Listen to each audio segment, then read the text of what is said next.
Asubuhi na mapema. Mutawashughulikia. This community called the Mount Kenya region will deal with traitors for the next 50 years.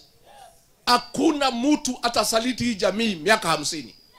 We are going to send a very strong signal kwa wale wote wamesaliti jamii ya Mlima Kenya. Wale wote wameuza jamii tumbo zao, tutawashughulikia.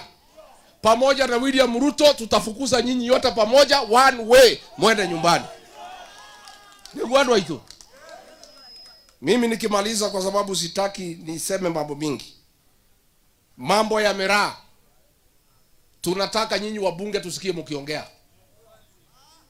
Tunataka muongee mambo ya maji. Tunataka muongee mambo ya barabara.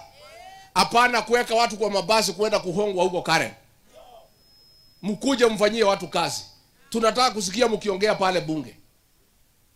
Na niambie nyinyi wabunge, ati mnatuambia tusikuje hapa Igembe North, ati mtatupangia vijana. Hamujui sisi mlituona usiku. We don't need permission from a member of parliament to visit any part of Meru or this country. Sisi ni wa Kenya. Na pia sisi tuko na wafuasi. Rigathi Gachagua ako na wafuasi wamezidi mamilioni na mamilioni. Unajua watu walikuwa wanakifikiria ati wakinifukuza nitaenda peke yangu. Nilitoka na watu yo? Mumetoka UDA, hamjatoka? Wangapi wametoka UDA? Wangapi wametoka UDA? Bas. Sasa mimi niliambiwa na wazee na watu ya kanisa, mtoto wetu tunakupenda lakini ulitukosea. Ulitupeleka harusi na gari ya mtu mwingine.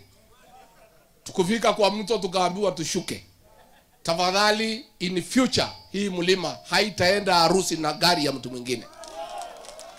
Na kwa hivyo tumeunda chama yetu ya Mlima Kenya na Wakenya wengine. Na ni gari mpya na iko tayari. Na injini na mwaga maji kwa vile iko sawa. Na driver ni Rigiji mwenyewe. Na hiyo gari nitaitangaza mwezi ya 5. Tunataka nyote mtoke kwa UDA muingie kwa gari ya Mlima Kenya. Mtaingia? Nimoko igera?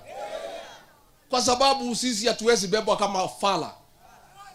Hao watu wametutumia vibaya.